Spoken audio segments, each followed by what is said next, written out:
All right, this is Roxana Bangura of the Roxana Bangura channel and the Bangura Chronicles, where I and my daughter Amaris share with you our life here in Mexico and beyond. I have another treat for you today. I'm meeting my friend David Pitts, and he's an avid traveler, and we're going to have a conversation. So let me let David in.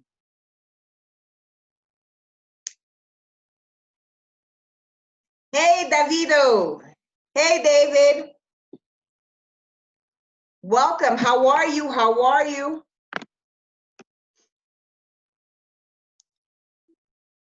Hey, David.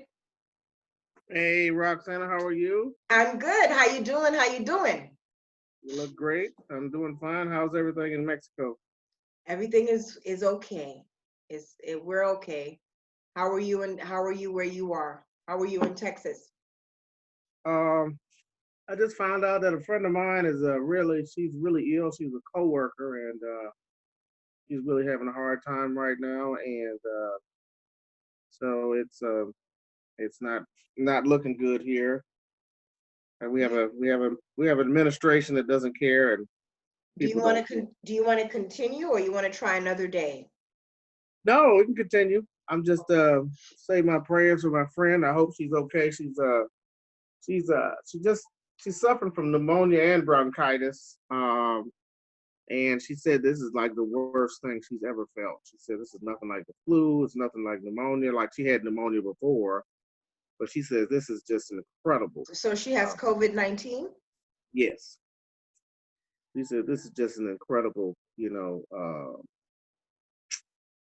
uh, illness that she's going through. And with the financial difficulties, she runs a business. She actually runs a business that serves alcohol. They got shut down, so now no income. Waiting for um, waiting for these government funds to come through that never come through. It's just So a mess. she didn't receive did she receive her stimulus money or government funds as a small business? How does that? Oh, she didn't. She didn't receive the stimulus money because she didn't file taxes, and so now she's trying to get this emergency loan or whatever they have for small business. But she's But they are giving stimulus money to those who didn't file taxes. yeah, I don't know what her particular situation is, but she didn't get the first round. I don't know if Okay. I don't know what happened with that. And then the second round, not the business part, um, she's waiting to try to get some money for that. But she has a high volume restaurant, so I don't know if that little bit of money, I think is based on the number of employees. So she would get 1,000 per employee, but she serves alcohol. Her bulk of her business is serving alcohol, and with the state closing her business down, Her business is closed at the moment.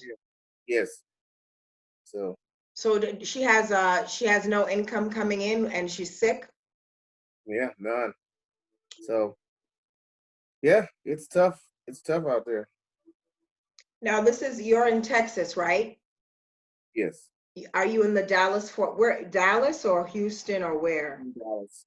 In Dallas, okay. Yeah, Houston is probably worse than Dallas right now, but That's what I'm hearing. That's they're what I'm only hearing. 250 miles apart. It'll eventually make its way up here. So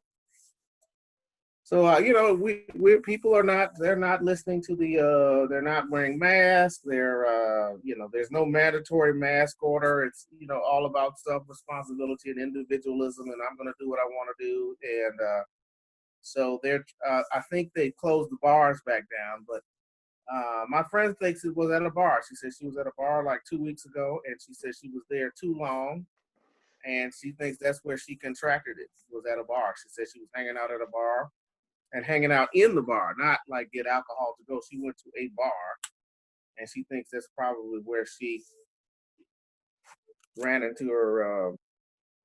And who knows? But yeah, a lot of the bars open, and they were open, and so they were being criticized for having the bars open and people hanging out in the bars. I personally, I've drove by restaurants, and I don't see anybody doing any kind of this social distancing anything. They're in there chit chatting like it's a normal summer day.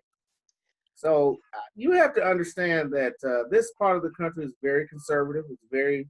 It's kind of right wingish, and so a lot of people here they believe it's a conspiracy. It's a government overblown. It's a plot to do this and do that. So there's a lot of So it's a global plot, right? Because it's yeah, transcending all these countries. right. It's just So it's a a lot of global plot. Okay. attitude, and the attitude is that well, I don't know anybody personally that got it, and then they get it, and then they're on YouTube and GoFundMe or whatever, crying and boohooing, talking about I didn't take it seriously. So the hospitals and nurses are not thinking it's a joke. They're full. So I just wonder what because here here in Orizaba, in my town, and for the better part, I believe the better part of the Republic here in Mexico, um, a lot of people are wearing masks. Uh, and masks are something that you see people with masks when they're sick. That is a normal thing here, like in Asia.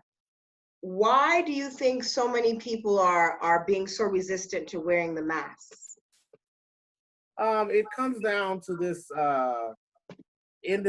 false sense of individualism, and that I have a right to do what I want to do, and the government's not going to impose any restrictions on me.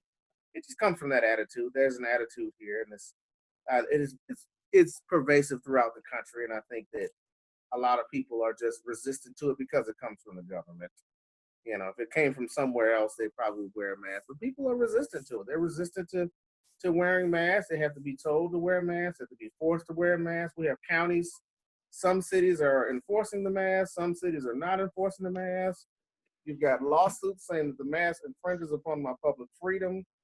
Um, there's a lot of ignorance and lack of common sense, and we just have to call it what it is. In Asia and other countries that I've traveled and lived in, people wore a mask when they were sick, which was a sense not only of personal responsibility, but it was collective responsibility. So they knew that, hey, I don't want to infect anyone else. I'm going to wear this mask. And there was no stigma to wearing it. Well, in the United States, wearing a mask is offensive, I guess. I don't, as one of my friends joked, everybody's wearing a hijab now. Everybody's got a face mask on and a veil. People were all upset. I'm not wearing a veil. Now everybody's got to wear one. It's just a funny, weird time in the States with a lot of people who have a lot of ignorance and a lot of stubbornness, and they're just resistant to it. It's not part of the culture here, and I don't see it really changing. But you're going to have to get used to it. Masks are going to be a way of life for a long time. I believe it. We've got, Absolutely. got another It's our new normal, yeah, our new normal. The social distancing, the masking is very unfortunate because if you can feel isolated, Is that something, are masks mandatory at the office, at your workplace? Yeah, the masks are mandatory. It's not enforced. I wear it all the time. I wear it at my desk. I wear it out. I wear it when I walk around. I don't. I frequently walk outside. I don't stay inside much. I try to. We are socially distant. I try not to interact with people. I don't go hang out at the coffee pot. I don't go to the cafeteria. But again, it's not. It's not. It's something that is not being enforced. It's not like they're going to send you home or they have you make you wear it when you come in. You get scanned, temperature scan, and you wear it when you come in. But as you're walking around, they don't have mass police. So there's a lot of people at my place of work that have gotten sick. We've had deaths. We have an email list. There's 2 or 3 cases a week. 2 or 3 cases of positive COVID at your workplace? Yes. And people have died from COVID at your workplace? 2, yes. Wow. So it's very real, and it's very much contagious. And I don't know where they're getting it from. They could be getting outside of work, at work. But again, people are not masking up like they should. And if they are, they're not taking it very seriously. So I don't know what it's going to take. I guess it's going to take another complete shutdown and crisis before people get the message. Well, what they're calling it is, the second wave. It happened, I believe, in China. There was a second wave, and because here in Mexico, okay, the capital, Mexico City, it had opened up, and the mayor had to just, I want to say Mayor Scheinbaum. I'm not saying her name correctly, but she decided to maybe revisit whether or not to open back up because people, descended on the Capitol. The Zocalo, the more central part of the area. And she said, "Oh my goodness," and they weren't observing social distancing. So she's thinking of, re-shutting down. People are not, it's going to take some time for people to realize that behaviors have to change in order to, I guess, reduce the curve, because the curve is not, our numbers are steady rising. Most of the country is in code red and code orange, and Mexico City is very, very devastated by this disease. So them opening back up this past weekend, it wasn't a good thing, because people are not observing social distancing. They're not. They're just, you want to go back to normal, but or prior to COVID, and that just cannot be. Not. I don't know when, but it cannot be prior to COVID. We cannot. We have to socially distance. You know. And here, our mall is open. Uh, Restaurants, it's a touch and go thing. A lot of restaurants are still doing delivery or takeaway, but the mall is open, and it's kind of empty. A lot of stores are closed, but we do wear masks, and as much as possible, we socially distance. We had a situation with Amaris's math teacher. She didn't have good connectivity with her internet, and she couldn't upgrade. So she had asked to come to my home, and I wasn't totally comfortable with that, but I says, let me just go ahead and try it. So she had been here for about a couple of weeks, and then her son graduated from school, elementary school, and she was having a party for him. So her and Amaris had the conversation, and she invited Amaris. And Amaris told her, my daughter told her, no, I can't go. And she asked again, and my daughter was like, look, we're socially distancing. You're not supposed to be having get-togethers. So I told her that, she couldn't come physically back to my home until after 2 weeks, because I just didn't feel, I don't know, what's going on with the get-together. And, to be on the side of caution, I said, look, that's risky behavior, having a party. We're not supposed to be socially gathering, so I'm sure she wasn't happy with that, but I had to put our health first. So I take it very seriously. We don't do any socializing. Literally, we just go out for walks and to go get food, and that's about it. Food and supplies or whatever. But and most people here are wearing masks. Bus drivers, taxi drivers, people in stores. Your temperature is being taken. Gloves. There's the cashier. There are these plastic, like I guess plastic walls that are in between you and the cashier. The same thing at the banks. We're taking it seriously. I don't know. What's going to happen with your son in school? He's on vacation now, right? School's not in right now. They're all the schools are online. They haven't decided what they're going to do. It's up to each county. Each county is different, and they're not sure. With this second wave was not expected, so that is up in the air. Still got time. Still got to August.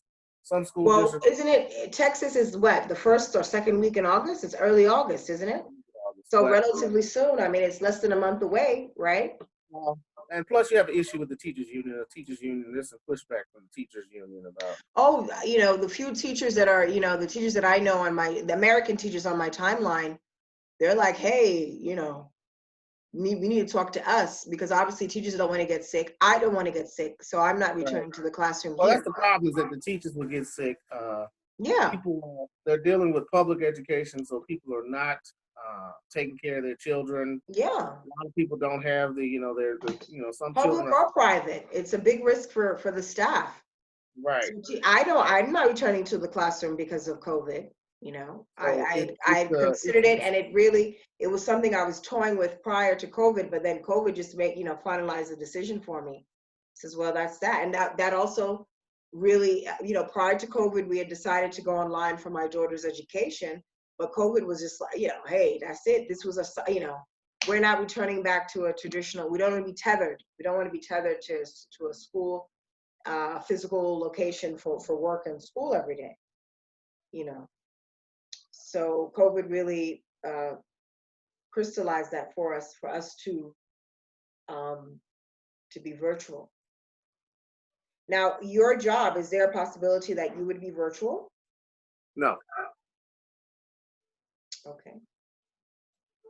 But that may, so we're probably going to have a big layoff in maybe the next month or so. So that is always on the horizon.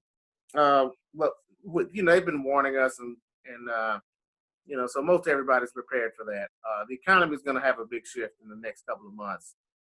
From there's 11% unemployment. The real number is probably 18%.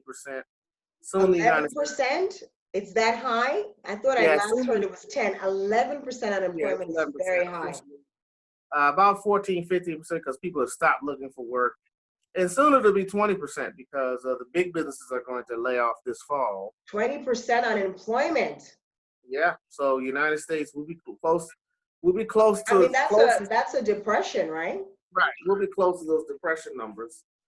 They're coming soon. So, and then of course you've got the election. You've got global politics, slowdown in world trade. You've got the government trying to crank out money.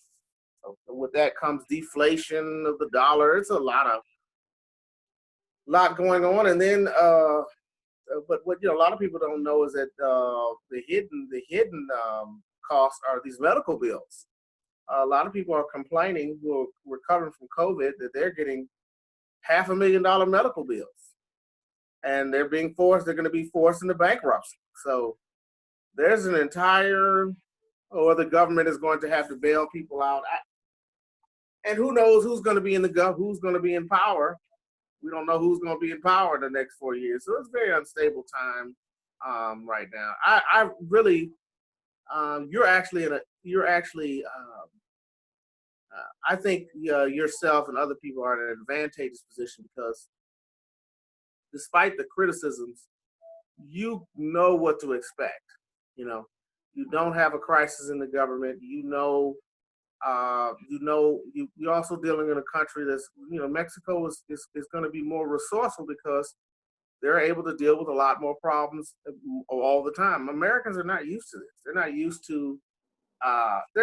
to having to ration. They're not used to having any crises. They're used to coming home, popping in the microwave, turning on the TV, instantly ordering, going to the grocery market, whatever they want, do what you want. So Americans will have a hard time adjusting to the social changes that have to be made. Speaking to that, because this is a more communal society right here in Mexico, and something as simple as the panic buying, it happened maybe in pockets with people buying lots, the Lysol. Right, that's understandable. There wasn't panic buying insofar as to the extent of the United States. And the proprietors of the shops were like, look, do not panic buy.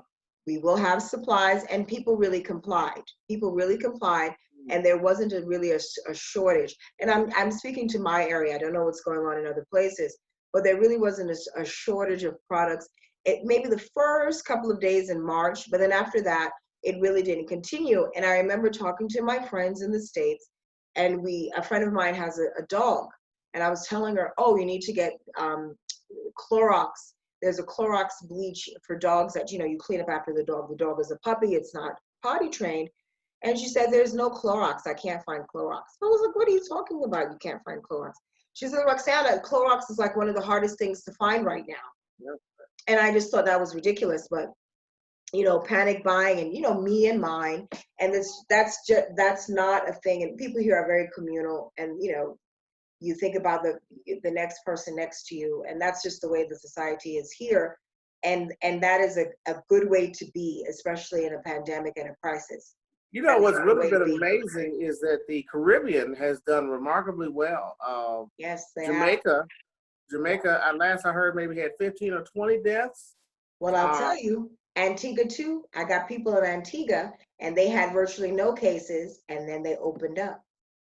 And within a couple of days, their cases went up to like almost 50 cases because people are coming in from other countries, particularly the United States, and now they have cases. Antigua was virtually COVID-free. Wow. Until they opened up. And these are people that I know that live on the island of Antigua. So, you know, with Americans now, America and Mexico too, we're on this like no entry list for Europe, right? Americans and Mexicans are on a list. If you're coming from the continental United States or if you're coming from Mexico, Europe says, you can't come here because of the way the countries are handling, because of the COVID cases. Mexico and the United States. You know, it's funny because so Antigua has COVID again. Me and you had this conversation because Mexico had a window to actually keep the numbers low because they were still flying. The president was trying to accommodate. He was still flying to China and everywhere else in Europe, mainly Europe and the United States. And there was a chance, you know, I remember there were some Mexican activists on the border who were actually trying to say, hey, we don't want Americans to come here, the irony. We don't want them here. We want them to stay across the border because, you know, we know that they're going to bring this horrible disease. No, the border it's almost a seamless, it's almost a seamless place. People cross all the time back and forth between the United States and Mexico. So that was almost futile. That didn't stop anything. They really needed a reverse wall. Well, yeah, reverse wall. That didn't, you know, there's too much intimacy between the two countries. It's a symbiotic relationship. Right. You know, it wasn't the United States that needed the wall. It was Mexico that needed the wall. Well, yeah, I guess, but we're now, you know, we're open back up. Okay. Right. We have people coming here on vacation. We have people moving here from the United States, from other countries. I can see more people moving to Mexico simply because, let me tell you something. The United States right now, the sense of the United States right now is just chaos. We've got social issues. We have the George Floyd issues. We've got this huge Black Lives Matter movement. We've got people trying to relive the Confederacy. We've got a president who's getting up there who, you know, he alluded to, you know, he said recently, you know, and it was an elusive statement. He said, well, African Americans need to learn the history or they might have to repeat it. You know, what does that mean? What does that mean? Lord have mercy. Back to slavery? Is that what they're saying? I mean, what is he saying? You know, so this is the kind of language and atmosphere that we have going on. And so I can see people pushing, you know, Canada has completely sealed the border. They're not even letting, matter of fact, they're only letting people in. It's very strict. But I can see people in the United States trying to get out, not only for COVID, but also for the fact that the economy is not doing well, and all of those reasons are why people that I interact with want to leave, and it's legitimate. They, you know, if I was there now, I'd want to get out as well. You know, so really, I'd want to get out as well. I wanted out 3 years ago. I wanted out. You know, well, you had the vision. Say that again. You had the vision.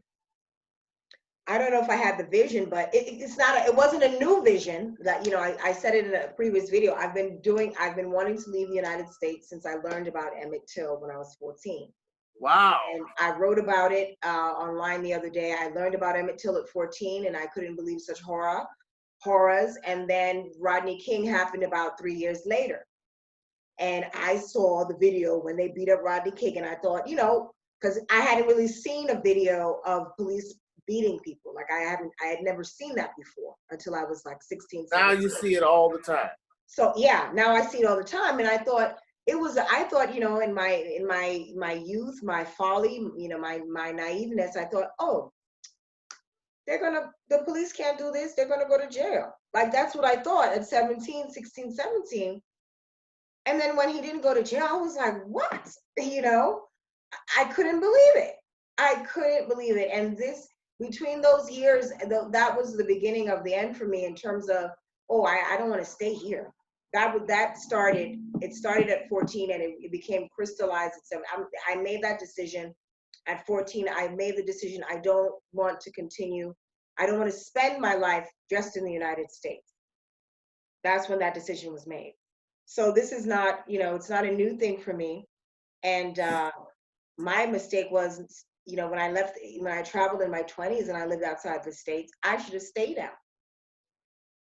That's it. I shouldn't have come back or just come back to visit, whatever, but I shouldn't have tried to reestablish myself in the States. I should have stayed out, I'm happy, I'm blessed. I'm grateful that I had the opportunity to do it a second time, and then I have the opportunity to do it with my child, for her to understand that you can get status, legal status in another country, and you can live in other places. You don't have to just stay stuck in the country of your birth. Are you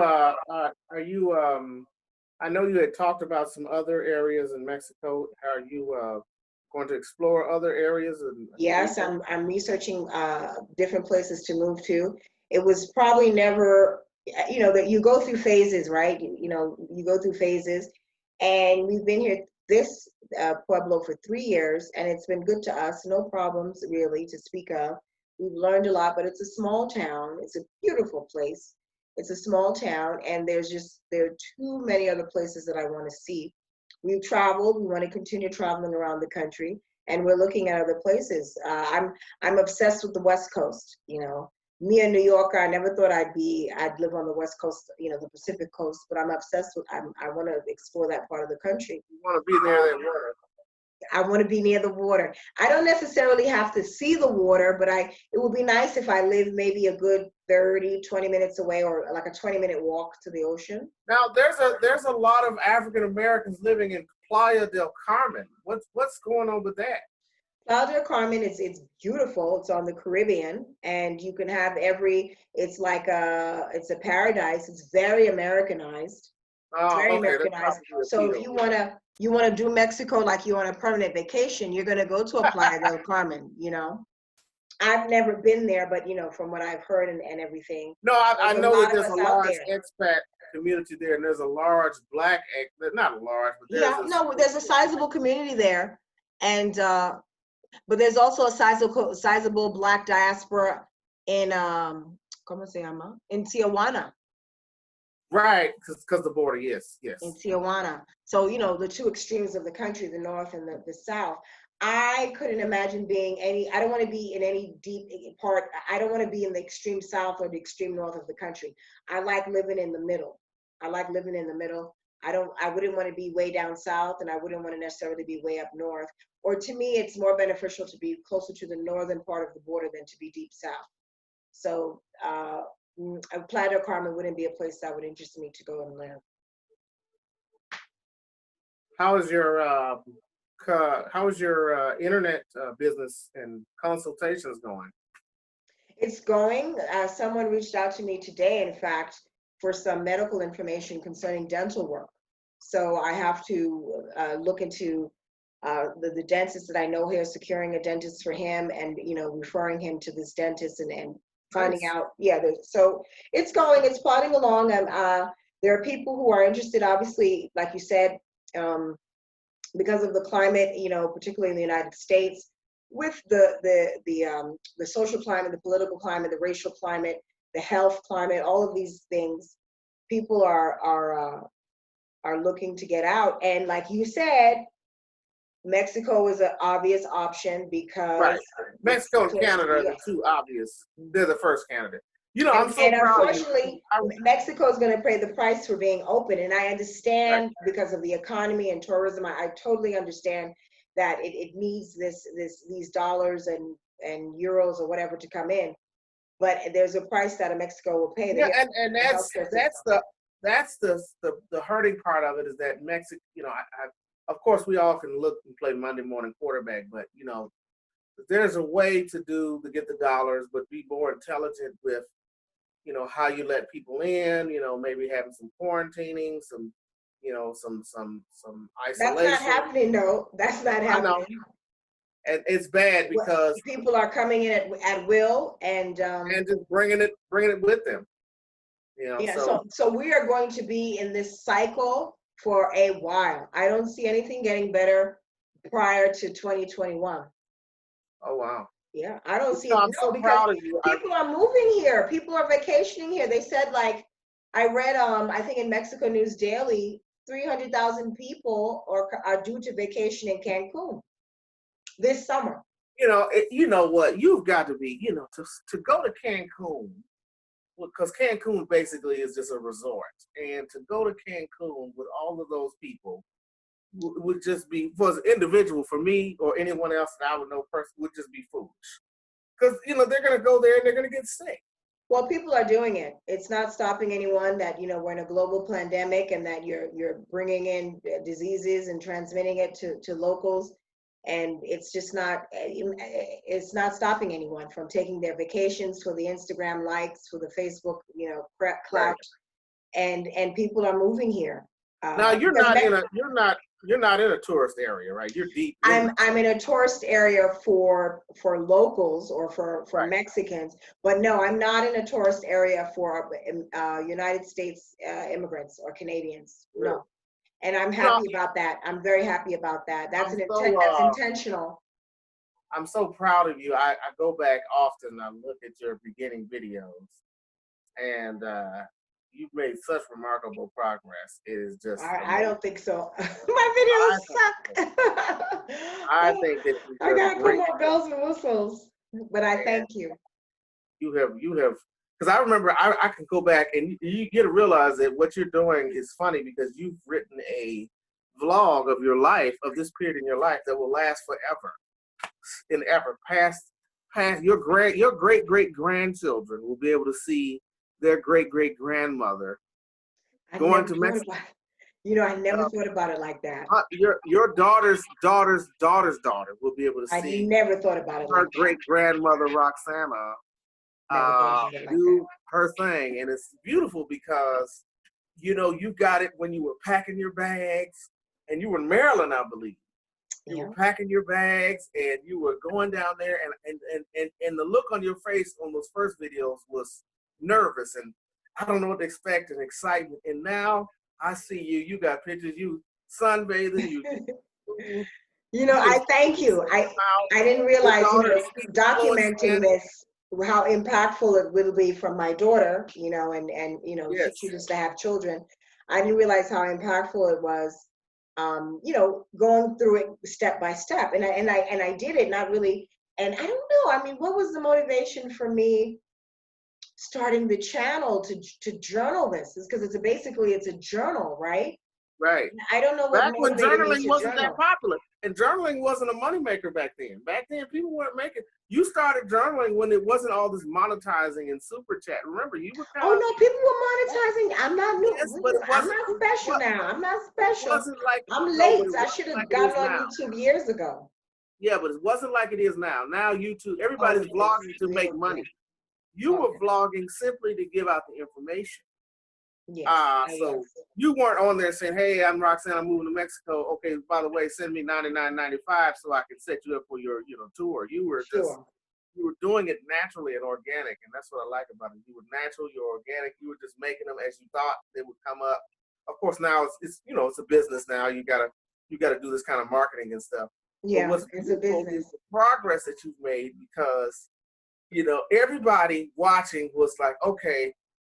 So everybody watching your vlog is like, okay, what's gonna happen 6 months from now? We're expecting you to be back at the airport. You still in Mexico? You still there? Right. How long I'm you back in gonna LA. be there? I can't stand it. And then 1 year, and then the next year, and the next year, and year 3. I'm like, oh my gosh, she is. God's grace.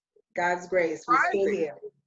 And next thing you know, you were in the neighborhood, and then Roxanne, you picked this small town. You don't go to Cancun, Acapulco, or Tijuana border town where you running to San Diego on the weekends talking about I'm living in Mexico. You in Laredo, or Nuevo Laredo. I'm in Mexico. Yeah, I'm in a non-Americanized Mexico. Like, you're not going to hear English. You're not, I mean, obviously there are people here that speak English, obviously, but it is not a town where there are many Americans from the United States. Maybe and you're not going to an American meeting every week. You're not like, oh, I'm going to meet with these Americans. You're down there. That's not my existence. Yes. That's not my existence at all. Yeah. So I don't know if you realize how amazing that is, and that you vlogged it, and that your daughter will be able to see her children. How crazy! Look what my crazy mama did. Took me down to Mexico. And all your family and people around the world, and people will be able to see this Thank forever. you. It's beautiful. It's a beautiful thing. It's really a Thank blessing. you. It's kind of like I really immortality. didn't think, I really didn't think it was anything. I was just like, well, I guess let me set this intention. And January of the 2017, I was like, look, we're moving. I had made the decision. I came to this decision pretty quickly. In 2016, the idea came. I started to think about. Well, the genesis started in 2015 when I lost my home, and I was going to West Africa. I was heading to Mexico, and I was going to West Africa, and I was trying to get dual citizenship. Because both of my parents were born in the Gambia, and I was trying to get dual citizenship to get become a Gambian citizen and slide right in. And then my cousin who was helping me do that, he died suddenly. So that kind of stopped me. I was like, gosh, what do I do? When I'm saying going, I mean, he was going to the authorities to look and, to get my papers. I was asking about rental prices, and, I was seriously moving. And this was in 2015. And then I got stuck because I'm like, gosh, okay, that didn't work. What to do? And I was drowning in the United States. I was drowning, David. I was working several jobs. I was living with my mom. I'd lost my home, so there was depression. I was exercising. I was a wellness coach. I was, but I was gaining weight. I just was so unhappy and stuck. And, working 3 jobs like a hamster in a wheel, going nowhere, going nowhere. I'd always had 2 jobs since like 2005. I'd always had several jobs, 2 and 3 jobs. And I wasn't going anywhere. Just, I was like, I gotta get out of here because I didn't have money to get another degree because I was thinking about going back to school to get an occupational therapy degree because, wellness, physical activity, all this sort of thing, rehabilitation, working with the elderly. And I was like, man, I ain't got no money for that. And I'm not gonna get into more debt. What can I do? What can I do? What can I do? And then I got blessed with, working out Black Americans living abroad on Facebook, and I talk about this in the video. On my channel, my videos. And I was like, Mexico. I'm like, And then that's how Mexico came about. And I want to say that there was always this need to live outside of the United States. So I figured the marriage didn't work out. I lost my home. Why am I still here? Right. That was kind of your, that kind of cut ties. And you had your daughter with you, and she was young enough to where she could go without you having to take her out of high school or something crazy like that. So that's great. And she's fluent in Spanish now? She is. She's pretty fluent. She's at a B2 level. So she can pretty much maneuver freely, go around anywhere. And that's what you wanted. And function, yeah. I mean, we want to get her Spanish up to a C2, which is at the top, according to the Center for European Framework on Languages. But her being where she is right now, she speaks a good level of Spanish, and she can pretty much maneuver, all around. Is she your translator? She really is, and she can't stand it. She is my translator. I'm like, what they say? When you go out, people say things. I'm old. I'm slow. I'm like, what they say to me? Oh, mom, she gets it like that. Like, mommy, they said this, they said that. So because she's, just about fluent in the language, she has a whole better experience than me because there's no barrier. I mean, we were coming back from the laundromat, and another laundromat that we used to go to, we had stopped going. The proprietor was like, hey, well, he's now the proprietor of the laundromat. He was a worker there. And he was like, hey, and he looked at me, and then he looked at her and was like, tell your mommy such and such, such and such. Because he's like, look, depending on my mood, I'll tune in or tune out. But yeah, my daughter is my translator. She speaks Spanish. And I'm so proud of her. I'm so proud of her. So she's bilingual. She's automatically multilingual. She's multilingual. Yeah. And French too, right? She's learning French, and she speaks Creole, the language that my family speaks. Wow. Patois. And her father, he got to get on board with teaching her his language, which is Twi, Twi, Twi. spoken, Right. the Akan language in Ghana. So yeah, she understands the Creole. She speaks the Creole. She speaks the Spanish, and she's learning the French, English. So yeah, I'm raising a polyglot, and So that with was those, another reason with to French leave. and so with French and English, she's pretty much covered the entire continent, with the exception of the Arabic speaking countries. That's beautiful. And Portugal and the Portuguese, yeah. Yeah, well, she can with with Angola, with the Portuguese, she could probably, with her being in Spanish, she could finagle it. She knows enough to where she could understand the Portuguese. Yeah. It's two So different it languages, would but just yeah, take, she can it wouldn't finagle take her maybe. long to pick up Portuguese. It wouldn't take her long. So Yeah. that's beautiful. So I mean, you once again, you have by design or divine intervention, you created a But there are other sisters like me. done wonders with your We daughter. have a growing, I mean, it's not growing, but we have a lot of people who are more into, who are American, Black American, who are becoming more global in Right. thinking, So who when are, you're ready to go to Chile or Argentina or Uruguay or Paraguay or Peru, your daughter can go. So she's got the entire continent of South America at her she has a lot fingertips. of countries that she can really With the go. exception of Brazil, but with the Yeah. Spanish, she's Chile. There's so many wonderful countries in South Mhm. America that you can explore. That and of course, your fingertips. So you're opening up the gateway to a whole new. I hope World. that I know she, it's a hard thing because, she misses her dad at times. They talk every day and what have you. But he's very proud of her Spanish skills, and he'll tell anyone. His boss is from, his former supervisor is from the state of Chiapas in southern Mexico. And when we were in the States, he didn't want to get off the phone with Amaris. He gave Amaris one of the highest compliments. He goes, "You sound like a Mexican kid. Are you sure you were born in the United States?" That's what he said. And that's such a compliment to her and to myself, because she's a kid, so she just absorbed what all the kids taught her in school. So she just mocks, speaks like the kid, her peers. And he was so impressed with her. They spoke for like 20 minutes on the phone. So He she's was got the so slang. impressed with her Spanish. So she's got the slang down and everything. Yes, yes. You can't even keep up with it. Oh, I'm like, "What did they say, Amaris? Huh? Oh, mommy, come on, mommy. You don't, she gets really irritated with me, you know? That is too cute. That is too cute. Yeah. And it took her, and I knew the way for her to learn it was to be immersed in it. Right. I knew Did you that. have a teacher? You hired a teacher though, right? Where Also hired in the States, I had a tutor.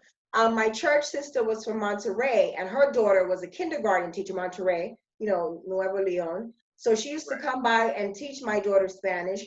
And then my daughter used to watch Your Baby Can Read is a program to teach children how to read at an early age. So there was a Spanish component to it. And I would have Spanish cartoons, and I had this woman come by when she was 3. So since she was 8 months, she had been learning the language, but it wasn't enough. It was just basically colors and numbers. And right. I was like, no, there was no way that I couldn't fathom having a child and her only speaking maybe English and Creole and maybe her dad's language. I was like, nah, you got to get either Spanish or French, Arabic, something. I had to have it was just very important for me. It was a high value, high need. And now that I'm doing research online, different, for my business, looking into things, I'm seeing a lot of jobs that are saying, bilingual. I'm looking forward Spanish, to the day Spanish until you. preferred, bilingual, Spanish preferred. So has she made a video of your? Has she made her own video of you all too down there, or? We did an Instagram video, but the plan is for her to present more. We did a video together, but I want her to present more, and I want her to present more in Spanish. So Yeah, I want to see there are both of plans y'all for in that. Spanish, both mom and daughter in Spanish. We'll try, but she's leaps and bounds. I've got Leaps and bounds I've ahead got to of me. send your video to Argentina and Peru and Ecuador Yeah, and I'm proud of Paraguay. my daughter. I really, really am. And it was a very hard adjustment for her. You know, there was some dark days when we first got here when she didn't know the language. You know, kids were very mean and took advantage of her.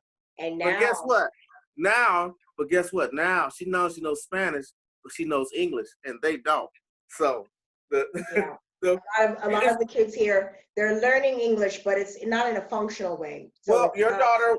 Well, if your daughter needs a job or needs to do something, she'll be ahead of the crowd because she's fluent in English like a native, and she's fluent in Spanish. And so, no matter what what her competition does in Mexico, they're going to have English with an accent, and that's going yeah, to be uh, very, very. I hate to say it, it's just a disadvantage. Your daughter will have the ability to be fluent and be able to jump in between both languages yeah, fluently. yeah. So that's a It's big, it big definitely plus. made her very popular in her schools that she spoke English. Right. It made her popular. It did give her opportunities here. There was a they love disco here, and 2 years in a row, well, two different occasions for her school, Amaris performed "I Will Survive." Gloria Gaynor. It's a very popular song here, and Wow.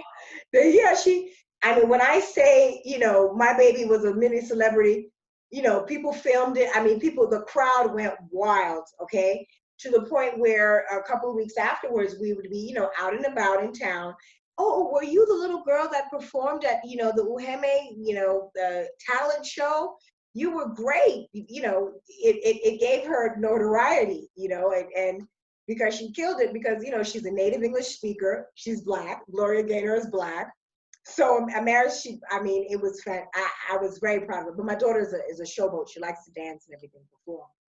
So definitely being the advantage to being in an area where there are not many Americans, Americans from the United States, and in a small town, you could be a big fish in a small pond. So Mm. your otherness, you can definitely use it to your advantage. And that's the benefit of being in a place where there are not many Americans. And the cost of living is low, and your food costs are low. So Cost of living is much lower. So you know, because I have other things, I don't want to spend all my money on my daily living. So that is another advantage. That's another reason why you know, I want to stick to areas where there are no expats or low expats, because we see what's happened to the Cancuns and the Tulums and the San Miguel Allende and the Puerto Vallarta, where there are a lot of people from, you know, north of the border. These places become very expensive, particularly very expensive for those who are earning pesos. mm. And you know, I don't want to. It's not gentrification. People just get priced out, and I don't want to contribute to that necessarily. Have you run into any Americans in your town, or? There was a brother I met one day. He was a brother married to a local woman, and he used to teach in Oaxaca. And he was like, "Look, I gotta get out of here." He was heading to go teach in the Middle East because he was like, I can't stay here." And he had just gotten married, but the money. So Right. he was still, you know, he wasn't in tune to that online thing. You know, people are, you know, the online thing is the way to go. So you could be, you know, location independent. There's nothing that beats that for me anyway. So he was going to the Middle East to work, you know, to earn some money because he couldn't do you know, he said it wasn't that Are, much are money you in getting? Oaxaca. Are you able to get a lot of? Are you able to get a lot of Mexican clients in your business, or just mainly? The business now is there's several things that I'm doing. The international education consultant arm of my business I service Americans and Mexicans. So I'm working with teachers and schools here to do exchange programs, virtual exchange programs, with teachers as well as students. So that's servicing, you know, schools in the United States, teachers in the United States, students in the United States, and as well as here, schools here, teachers here, students here. So that's one arm of my business. And then with the consulting, you know, if anyone wants to ask me a question, there's a fee. You could, you know, holler at me and you, like they say, pick my brain and talk to me for a fee. And then, you know, there's my writing. You have to be an entrepreneurial. You know, I'm an immigrant here. I don't have safety nets like someone who's a citizen.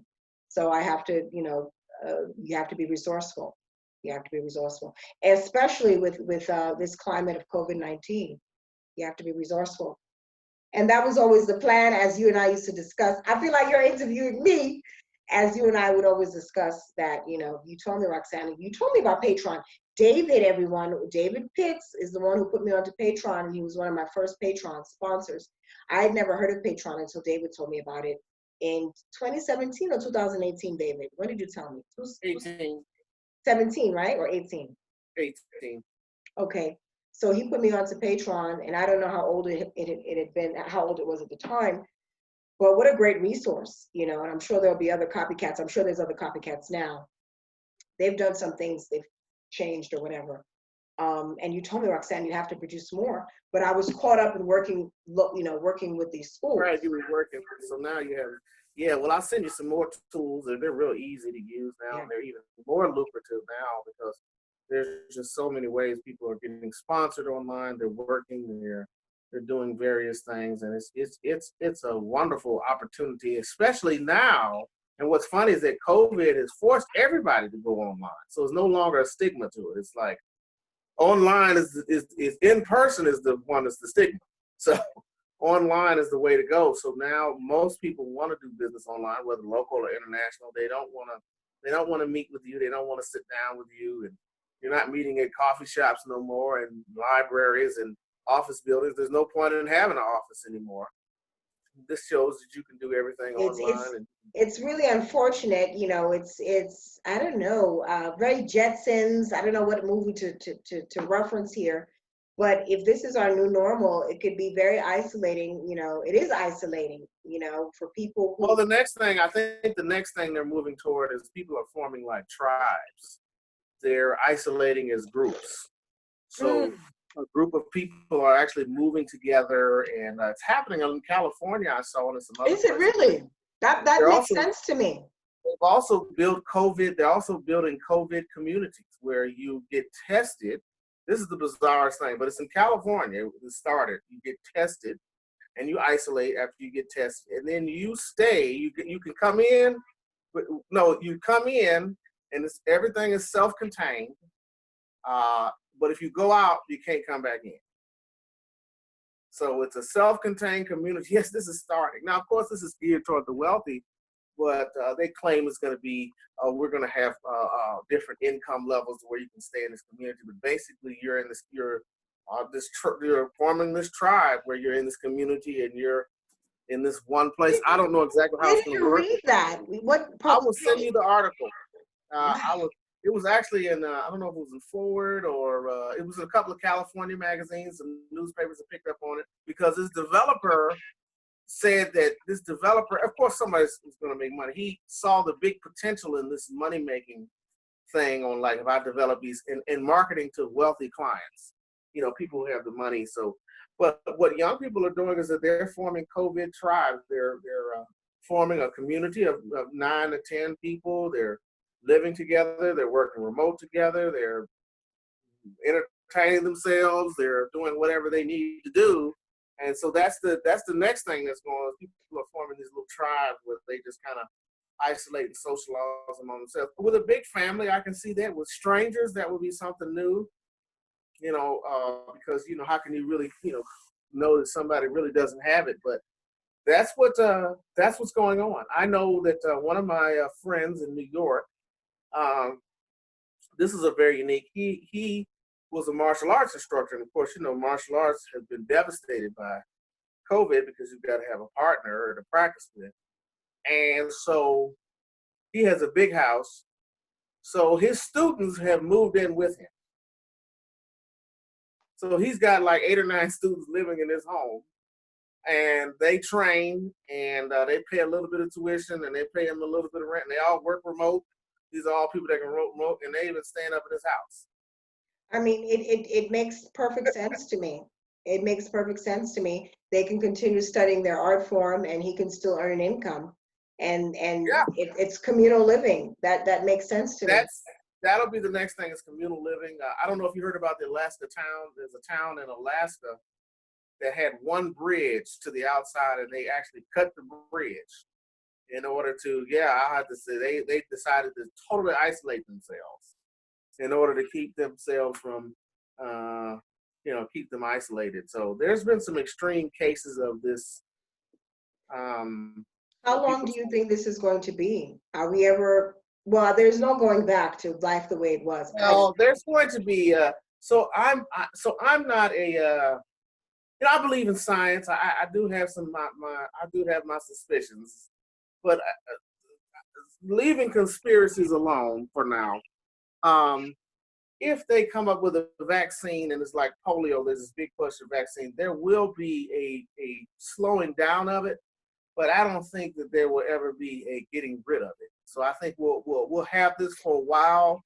This will Yeah, be like influenza, or this will be another disease that we'll have to live with, like HIV, when yeah. HIV hits. Because Uh, viruses don't really go away, do they? They don't go anywhere. well, it's not like measles or polio to where Hmm. they come up with a vaccine and it's one punch and they knock Hmm. it all out. And then back then, people were more trusting of the government, so everybody lined up to get the polio and the measles, and they got so much immunity that people just because measles. I don't know if you ever seen measles out of control. Measles is deadly and it's very contagious. I've heard, yeah. Yes, it's quick. But Hmm. because measles was so contagious, there wasn't this long incubation period. Somebody got the measles, you knew immediately. You could isolate them, but they can't. And because it was so visible, people were like, "Oh, let me go get the vaccine." Polio with the iron lung, so people lined up. People are not going to line up for this vaccine. There's going to be a lot of doubt. There's going to be a lot of misinformation. There's going to be a lot of suspicion because people are not trusting of their governments now. And True. what's going to happen is that we're going to be living with this. So it's going to be like any of the other communicable diseases we have. We're just going to live with it, and we're going to be masked. Masks are going to be around a long time. We're going to have isolated pockets of shutdown and opening back up. Um, the question is that the United States, with all of its super duper overhype, I'm a Billy Badass by myself. Will there ever be some consensus here to do anything as a group? And it all depends on, these next few years are critical. Like, will we change our medical infrastructure? Will we finally think about getting health care to people that can't afford it? I mean, there's a lot of things that this country has to decide as a group, as a disfragmented group, of where it wants to go in the future. So, but we'll always have this COVID with us. And China's talking about a new swine flu is on the horizon. So, I saw it's that online. endless. What is Uh, this? I mean, what is up with these flus coming out of China, these viruses it's coming just, out of China? if you look at it honestly, China made such phenomenal progress going from a peasant country to a superpower that they have encroached in the rapid urbanization of a large country. So people coming from the rural areas and coming into dense populations, and economy on hyper steroids. So, you know, everything in China is a delicacy and for sale.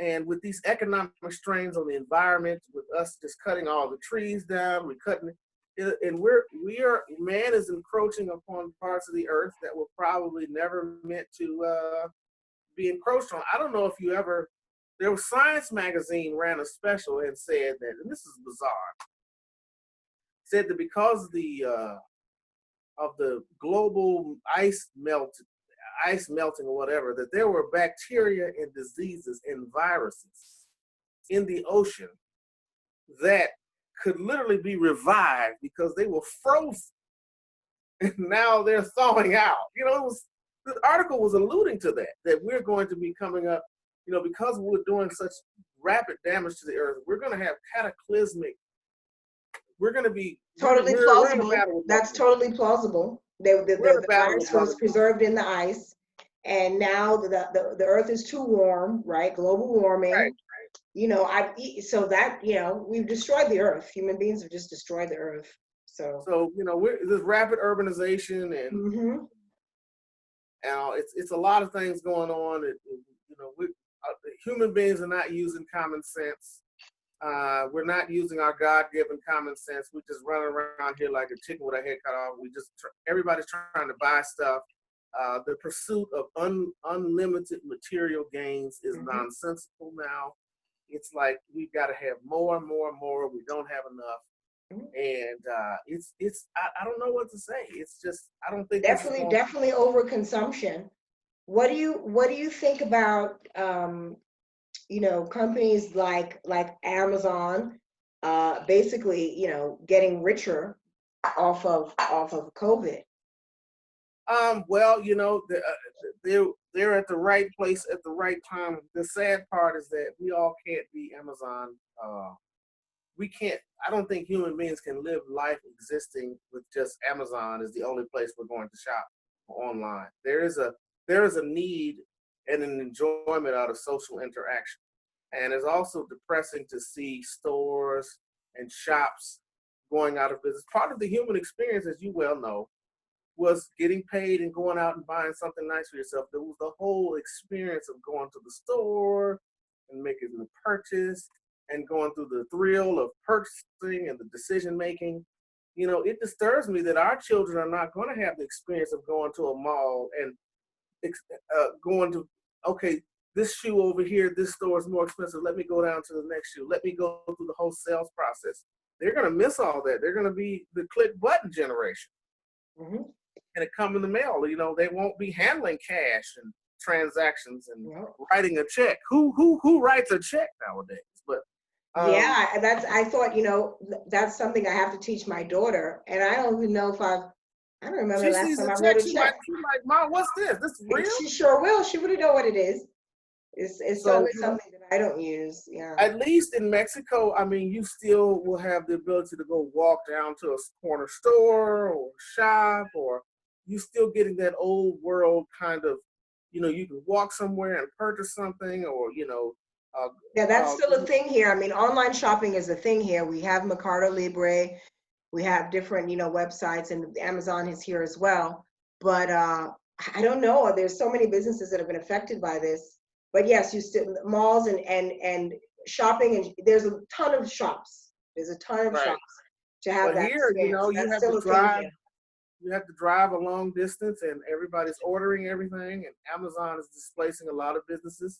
Everybody can't work for Amazon, but that's the only people hiring right now. And it's it's uh it's the future for our children, especially if you don't prepare them to think globally, where there's other opportunities, is going to be bleak because if you just rely on the government or what the country says or what authorities do, they'll be ill-equipped. And that's the one good blessing about your daughter having that overseas experience, is that she'll always say, if it doesn't work out here, I'll go somewhere else.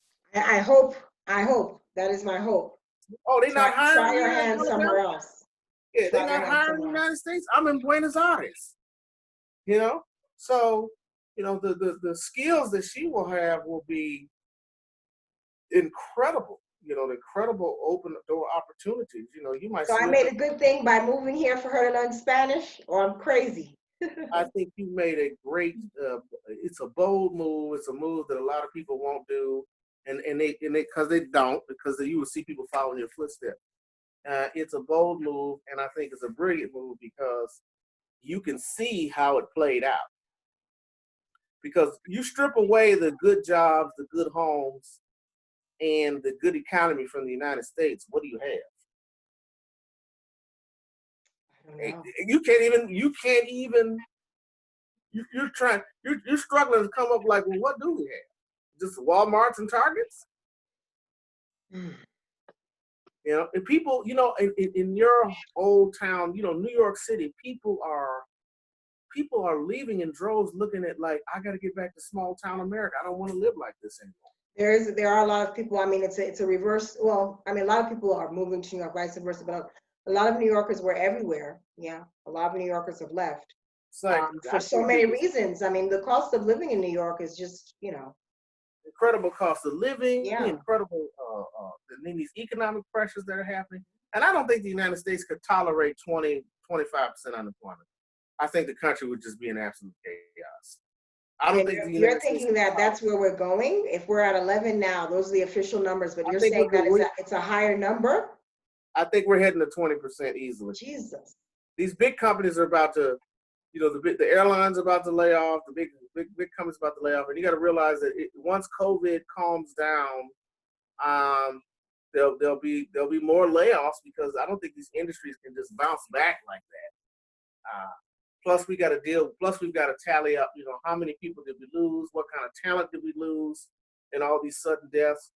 People getting sick and dying within 10 days. In their and people in their 50s and 40s and 50s and 60s. There are people that's running the country right now. So those are people that are the most skilled engineer at the job, the most skilled dispatcher at the job, the most skilled person at the job is that age group that's being affected. So there'll be a lot of damage control, like, how much damage, they'll have to assess the damage, then they'll have to figure out a way to realign how we do business in the future. America's popularity is going down. The world is seeing itself without America as the leader. The world is beginning to say, okay, we got to envision another type of world. I mean, Mexico will have to look in the mirror and say, well, what happens if Big Brother falls apart? So Canada is, saying, well, what happens if we just fundamentally disagree with these people? We can't get along. We have to figure out other ways to take care of ourselves. And the whole world Europe has been doing that now. Europe is saying, okay, you can't depend on the United States anymore. We got to depend on ourselves or get with some other country, et cetera, et cetera. So it's well, we see how, Europe is closed to Americans to travel and Mexicans. Yeah. And it seems like, well, we know it's a decline because of who's in the administration. So obviously, kind of like the pariah of the world. And I don't know what's going to happen to make a comeback if there's such a potential. Yeah. So nobody knows what's going on. You're in Mexico and you're watching all this on TV. Like, I know you got to be amazed. Well, my teaching partner was like, what was the word she used? I don't want to say she said disorganized. What was the word she used? But that was basically the sentiment from her, like, United States is a mess. What is going on in the United States? And, this was a while ago, several weeks ago, she, what is going on? So then now, this was before the killing of George Floyd, and obviously we didn't, a lot of us didn't learn about Ahmaud Arbery until several months later, and then Breonna Taylor. We heard about it, but so then you've heard about Elijah McClain, right? Elijah McClain, that was just awful. I couldn't even watch that. I actually had tears in my eyes. That poor innocent child. Videos. I can't watch the videos. They're too triggering. I just can't watch. Yeah, I've had to stop watching them. They're snuff films. They're snuff films. I can't watch I have a child. He's 10, and when I see videos like that, I think of my child, and it causes me to have some trauma. So I've had to stop watching them. But well, did you see the police officers with the Elijah case? How there was a memorial for Elijah, and they just no respect. Yeah, so this is how things are, and it's trendy now to say Black Lives Matter. It's trendy to say, well, we have content that supports Black Lives Matter, Black Lives Matter, and it's I don't know what the solution is, but I definitely know that I don't have much hope in things really significantly changing for Black people in the United States. And, let's just talk to the United States. I'm going to talk about anti-Blackness globally, because that's like a whole other thing. And, a lot of people will tell you the United States. Say that again? You're taking your destiny by the reins, and you're dictating your future now, and you're not. So you took charge of what you wanted to do, and you did it. So I think that while it's it's horrifying, but your situation is not other people's situation, and so you just have to say your prayers. But hey, you took control. You made a decision. You decided to make a move and do something different, and that's what. But I grapple with guilt. I grapple with guilt because I feel as though everybody's not going to do it. Well, I feel as though I've I've escaped some things. I'm not there on the ground. But then again, it's almost like a dog. When there's a dog, and if a dog gets abused over and over again, even a dog will leave and not come back. It won't come near you. It'll be weary of you. So, I'm looking at these images. I'm seeing all the abuse, the violence, the racism, the Same old colorism. story over and over again. And it's like, okay, well, you're not, it's not getting, why am I, people say, well, I'm gonna stay here because this is where my ancestors are from. My ancestors built this country. I'm not going anywhere. And I maybe can understand that sentiment, but I don't have any such loyalty to the United States. It doesn't resonate with me like that. And it really hasn't since I was 14. I'm like, well, I want to be somewhere else. Well, you have to just let those people make their individual decision, and if they're right, they'll see it. If they're right, we'll see. If they're not, we won't. I mean, you can't be guilty about it anymore. I've had this conversation with lots of people living overseas. You just have to say, hey, I decided with my life to take my lineage and my family and to explore living in a different part of the world. I mean, you're not moving. You did not move to Mars. You're not in an alien place. You're not on another planet somewhere. I mean, you're literally down the street from Texas. I really am. It's just a border that these two. It's just this imaginary line that separates two peoples. One was conquered by the English, another was conquered by the Spanish. That's it. Why they speak Spanish in Mexico and we speak English in the United States. So it's not like you're a 3-hour flight and you're back at Chick-fil-A. I'm back at Chick-fil-A. Which, let me ask you, because I said this, I'm talking to my friend David the Traveler. You mentioned living in Buenos Aires. I know you spent time in Chile, Brazil. He's an avid traveler. He's been to many places around the world. He's also lived in Ghana. So share with us, why you traveled, why you love to travel, and where you've lived. Well, Ghana was Ghana was a move to Ghana was a trip to actually live there. So I stayed in Ghana a while. I've been on a journey. I did stay in Brazil. I lived in Bahia for some months, for 6 months, which is northern Brazil, the Brazilian state of Bahia and El Salvador. Very nice. How was that experience? That was nice. It was. I liked it because for me, I was into the African culture, the more cultural aspects of it. I wasn't a big Rio fan. I wasn't.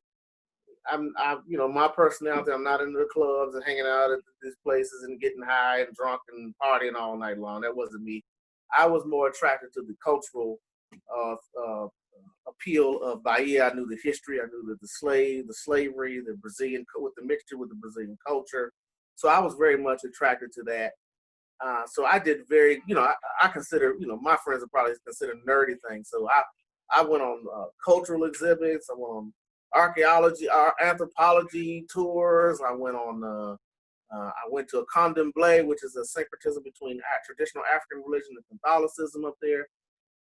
I did some capoeira Angola, which was the original, which is considered the more pure form of capoeira. I did some martial arts. I was with people. I enjoyed it. I enjoyed the cultural aspect of Bahia, even though people were like, well, they don't have it's not rich.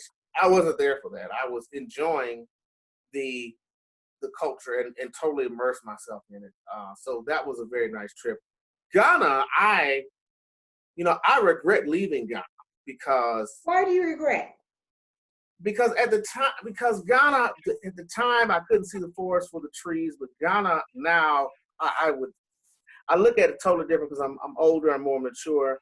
Where were you in Ghana? Where were you? I was in Accra and Kumasi. Oh, Kumasi, okay, Kumasi. Mm-hmm. And I was in a town called Takoradi, which is outside of. Yes, I've heard of these places, Takoradi. Ghana is a very nice place. I think for me personally, my personal opinion is that for Black Americans, Ghana is probably one of the easier places to live in, do business in. Not only the language, but it's the language, the feeling of connection, The cost of living was low at the time. I don't know about now. I know Ghana is very popular. Oh, Um, Ghana is like, I think a dollar is like 5 CDs, their money. So Ghana is but not yeah, cheap. Well, I would, if you're near Accra, obviously when you right. move You get out out, from the yeah. city center, yeah. But That's true. and there were a lot of expats. There were a lot of Black Americans from various different groups. I remember I met, well, the African Americans that I met in Ghana, they were part of groups. So I met the African Hebrew Israelites of Jerusalem who were living they were living in Kumasi. I met another Black group. They were either like religious groups or they were these Afrocentric groups. They were like these groups that had repatriated and were trying to live in Africa and do some things in West Africa. So I enjoyed Ghana. Ghana's easygoing. The people a little more easygoing than Nigeria. But with hindsight, yeah, West Africa is very doable. I mean, Senegal, Ghana, yeah, West Africa is very doable. And I encourage African Americans to go to West Africa and reconnect. And after they get done with all the reconnecting and buying the kente cloths and taking the pictures and all that, then really go there and spend some really good time. And my advice would be is to take the lens of the American off and just go with an empty cup. And that's hard to do. There was a painful story. I remember when I went and I actually met the lady. There's a special on YouTube that's very famous about an African American woman, and she moved to Ghana, and she gets upset because they called her Obruni. Obruni is kind of like calling her White white or woman, whatever. right? And there's a famous YouTube video, and I forgot. I met this, so I went and met that lady. Did And you? yes, I met her. I spent time in her home, and we had a long talk about. Um, and one of the things I took away from it is she's a very strong, very spirited Black woman, a retired teacher from New York, very strong personality, very strong will. But one of the things that I took from what I learned was that the way we think people should do things are not the way that other people will interpret. So Black Americans have a very hypersensitivity to race because we're just thinking about race all the time as race, race, race, race, race, race, race, race, race. So while I didn't get offended if somebody called me O'Bruni or whatever. I didn't get offended because they were looking at me as other. I wasn't a part of a tribe. I wasn't Ghanaian. I was just an other. But it wasn't because of my skin color. It was because I really was an other. So it wasn't offensive to me. Uh, it wasn't offensive to me. But a lot of African Americans, they were offended because they got off the plane and they expected strangers who never know you to come hug you and say, come into my home. It's just kind of unrealistic. My epiphany in Ghana was that I was in a restaurant and this young lady asked me, and she said, "Well, what tribe are you from?" And I was confused. I said, "What are you talking about?" She said, "Well, what tribe are where are your people from?" And that was, all I know is that I'm Black. And then she said, "Oh," she said, "I know, you're the Black American tribe." And Really? it clicked in my head. This is a waitress. It clicked in my head, and I said, "Well, that makes sense. That's our community." So I've always encouraged African Americans to go and realize that they have their own culture, their own ways and norms that are just as good as anyone else's. It's no better, no worse. It's just different. And if they go to Africa, they go with realizing that while I do some things that are cultural, I have to respect and learn from others. But I think we try to go back and we're trying to replace our lives. We're very westernized. We have to admit we're westernized. And I think we go to the continent with this dream that I'm going to take off as soon as I get off the plane, I'm going to take off these Western clothes. I'm going to put on all these dashikis and buba and kufis and robes. And I'm going to, African languages is going to genetically flow from my mouth. I'm going to enjoy fufu. I'm going to enjoy these foods that I've never eaten before. And for the sisters, I'm going to meet this beautiful African man that's going to sweep me off the feet. For the sisters, I'm going to meet. It's just fantasy. And then when we get disappointed, with the fantasy, and we come back with our feelings hurt. And I think that kind of. I don't think it happened to me, but I knew it did happen with the person that I was traveling. That I had traveled with several times. I know I had seen this happen to people where they got their feelings hurt because something happened. Like you might get into an argument with someone, and immediately we'll say, well, see, that's why we'll say, well, see how black people do each other?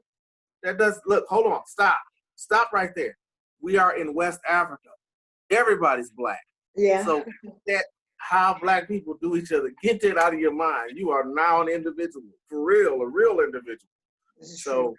So, so I did enjoy that. As far as South America, man, Chile, I love Chile. I mean, Why do you love Chile?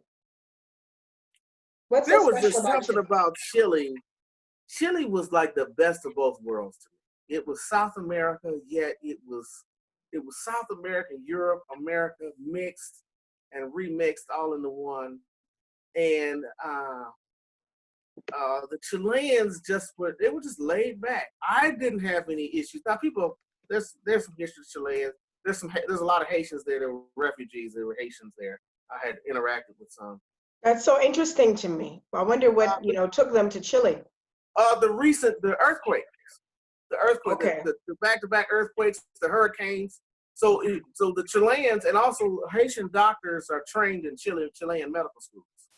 Really? So yes, so there were a lot of Argentina. No, that's Argentina. Argentina trains out, but Chileans took in a lot of Haitians, and I'd met some Haitians. I met some who liked it, some who didn't. The younger people were becoming Chileans. They were just going to be black Chileans because that's what they knew. But I enjoyed Chile because Chile, I think, had the best mix of both. So I think it was one of the overlooked places in South America. I think it's but I think I really just liked it. Chile had a good enough economy at the time I went. It did have a little hiccup. They had a good enough economy to where there were jobs that you could if you had to come with some skills, they're real big into mining and stuff like that. Mm-hmm. Opportunities for businesses. It was nice. I liked it. It was a lot of people. I had a job offer there, but I was set on Mexico. Yes. And I was set on Mexico. I had a job offer there, and I thought, "Ooh, Chile is too far." Yeah, but Chile, I I'm love like, Chile. "Ooh, it's too far. It gets too far. I don't want to be that far down south." Yeah. Argentina is gorgeous. Argentina's problem is that they've always had financial issues, but outside the financial issues, Argentina is stunningly gorgeous. It's like Now, racism in everywhere, but Argentina has a really bad reputation for its treatment of black yes, they people. do. So how was it your Americanness that maybe did you get insulated from that with your blue Well, you passport? always will have the blue passport as an advantage anywhere you go in the world. I just got finished talking to Kenna Williams, who lives in South Africa, and she was telling me how her blue Push your passport, key, push your key. Mm-hmm. yeah, her privilege in South Africa that sometimes she feels a little guilty of. But yes, Argentina had issues, and then Argentina had that horrible history where they basically the African slaves or the African population of Argentina was basically eliminated and decimated. Mm. And then of course Argentina and all that Nazi history and stuff. So Argentina does have the Nazis fled to Argentina. They do have some issues. But I think Argentina gets a bad rap. It's not like it's not that crazy. But I like Chile better than Argentina. Of course, Brazil. Nazis went there too. They went all in South America. Yes, Brazil, yes. all and Brazil in too. So we can't get away from it. It's No. just you're not going to run away from the universal anti-blackness is what I call it. You're not going to get away from it. It's just Not something at that all. you have to deal with. But you have to leverage your opportunities and figure out what's best for you individually. But yeah, Argentina's vast, man, and they had some great. Chile, Argentina, Brazil was of course Brazil's always going to be my favorite, one of my favorite places. It hurts me. Have you been to Colombia? No, I have not been to Colombia. Colombia is on my list. Yeah, I really want to go to Colombia. I hear people rage about. I mean, Yeah. I'd probably say that's like the number one place I'd want to go to in South America, like the first place, Colombia. They are just raging about. I know a lot of African Americans love Colombia. Mm-hmm. I don't know if it's because of the Afro-Colombian population or because some of us have opened up businesses there. Mm-hmm. But I hear a lot of African Americans. A lot of black Americans are there. Yeah. Love Colombia. Medellin is popular for a lot of people. Yeah. Yeah, I know Definitely a people place go on there my and they list. don't come back. They go there to stay. I have a friend of mine. He went there. He went to Colombia for a visit. He went a couple times, and I think he met a Colombian sister. And next thing I know, he never came back. He I mean, made it home. He stayed, now huh? he he comes to the United States every now and then and does these little odd jobs and stuff, but he basically lives. He owns some land and some real estate. He basically lives in Colombia 8 to 9 months out of the year. Oh, okay. Yeah, he's. I think he's got residency now because he got married, but he's not coming back. I mean, he's like, He's happy. He's yeah, he's good. like, yeah, he was done with it. So, but Yeah. it's funny because you're not the. I've met not say a lot, but I've met, about every African American, that I've met who's gone to spend some time in Colombia. They just come back loving. So I don't know what's going on down there in Colombia. I don't know if it's in the water or the hot sauce or what's going on. But people, Definitely a place I want to visit. Definitely. It's definitely on my list. Brazil, yeah, Brazil, our friend Yusuf is there, so I have to go see Yusuf. But definitely Colombia, but high on my list. Do you have any opinion on Panama? Panama is. I've been through Panama. I never really spent any time there. I went to college with some brothers and sisters from Panama. Mm-hmm. And I know what I know of Panama is that it's one of the easiest places for, a lot of expats go to. They like the distance, the ability to get residency is pretty straightforward. You just kind of pay some money and fill out an application. I hear it's kind of westernized, but I don't know. Have you been to Panama? I haven't been there. No, I haven't been. Kenna Williams, I went once. who you just Yeah, I went referenced, once on a layover, and it was like a whole day. That was it. a whole day. Yeah, Kenna Williams does. She curates trips to Panama. I'm just I don't know how everyone is. How everyone's business is going to work in this COVID age. But no, Panama. Yeah. I've gone to school and worked with people from Panama, and it sounds like a glorious place. Strong reggae scene. Very strong Anglo-Caribbean community that went there Right. for the That's a lot of Panama Caribbean. A lot Canal. of people from the Caribbean in Panama. That's Yeah, a like lot of people of Jamaican descent. A lot of people right. of Jamaican descent in Panama. So strong reggae. It totally sounds like a place I could have a good reggae. I'm there.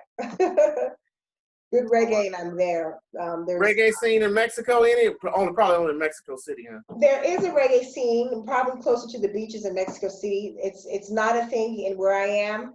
Here, the music is Oh, cumbia is very big here, wait which a I minute. love. I Did love we just cumbia. did we just discover a business? Oh, reggae and Veracruz. I'm talking about where you at now. Did we discover a business? Who's coming? Who's traveling? I don't know. Somebody you might have a little niche market down there. Yeah, I love reggae, and it's not a thing in this Have you been area. to Veracruz? Huh? You've been to Veracruz State, right? Yeah, I live in Veracruz State. I'm Yeah, talking about on the wall on the beach. yes, I've been there. Yeah. There's not a lot of reggae presence there on the. I think so, but I haven't been there in any capacity where I could say I've visited any night scenes or clubs or anything. I've just Okay. been to the beaches and during the day, and to visit like Yanga statue, like the cultural nerdy stuff as you described. That's Do you get a what I lot of did. you get I a got lot of this child. If I didn't have my baby, I'd be all up and down ripping and running. But I don't rip and run. I got my baby with me.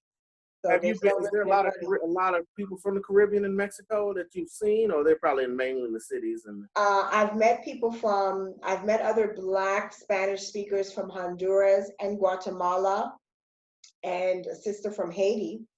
The woman who does our hair is from Honduras. She's a Garifuna from Honduras. She Hmm. does our hair. I know a sister from Haiti here.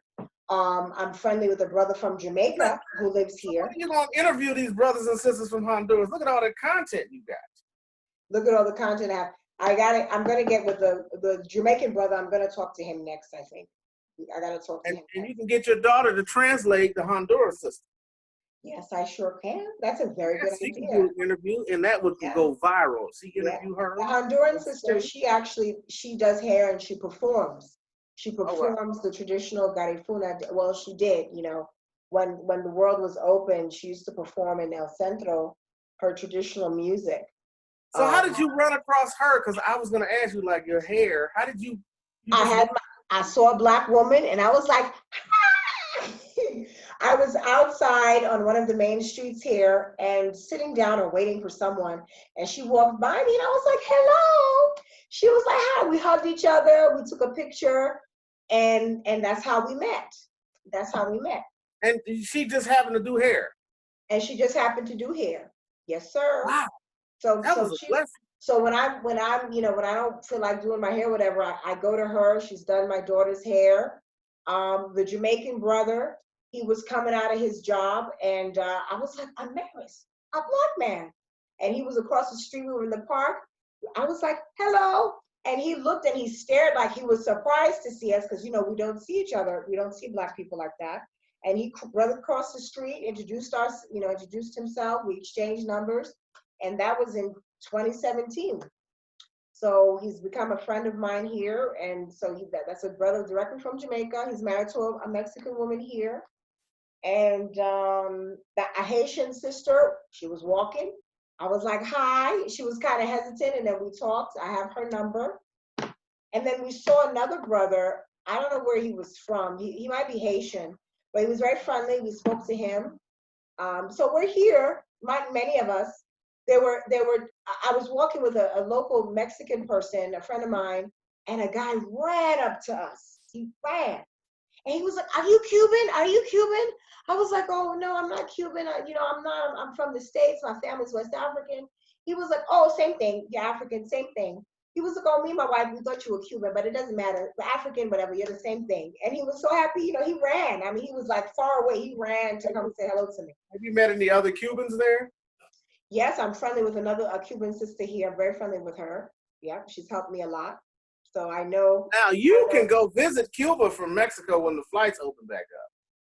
That's very true, because particularly this area of Veracruz, there's a lot of ties. You have a lot of people here whose grandparents and great-grandparents are Black Cubans. That's the thing in this area. Castro launched a part of his revolution from Veracruz. So there's a lot of, intermarrying, and you have people who have, Cuban ancestry. So yeah, to get to well, the thing is, can I do that on my American passport? I don't know. But, no, they won't. The Cubans won't stamp your passport. You just go in. They don't stamp it. Oh, okay, well, that's fine. They ain't got to stamp it. But yeah, that is definitely a trip to go to Cuba. Because the Cubans let in who they want. It's not up to America. Just tell them don't stamp the passport. They'll give you a piece of paper. Yeah, I'm like, hey, I'm a cousin. I came back home. Let me in. That would be awesome. Cruz Gap. So yeah, Cuba. So many places are on the list. My daughter had 2 trips planned. Her dad was taking her to Ghana, and you were telling me that. Yeah, Ghana's gonna be wonderful. Yeah, but we don't know when we're gonna. So what can we do? There's trips opening up here. We have like these tourist vans that they do here all around the country. Just wait. Oh, I'm not going on no van. I mean, not a van, a bus. I'm not going to anybody's bus. Let it calm down. If I can't travel by a private car, oh well. I'm not going on anyone's van or bus. Let it calm down. It'll in a year we'll see how this falls out. Hopefully, they'll come up. It's going to be the longest year. You know that? It's going to be the longest year. You're not getting cabin fever, are you? I am. Oh, I'm sorry. I really am. I really want to move. I really want to move. And I know it wouldn't be so bad if we were to be able to like maybe go to the beach, and I know, and I don't want to be selfish and irresponsible and everything, but I wish we could just go to the beach and, it sucks. It sucks. Wow. Yeah. Yeah. Well, it's been beautiful talking to you. So same here, David. Yes, thank you for contacting me. Sure. All right. So I'll keep following you on YouTube, and we'll be in touch. All right. Okay. Thank you. Thank you. Bye. All right. Take care.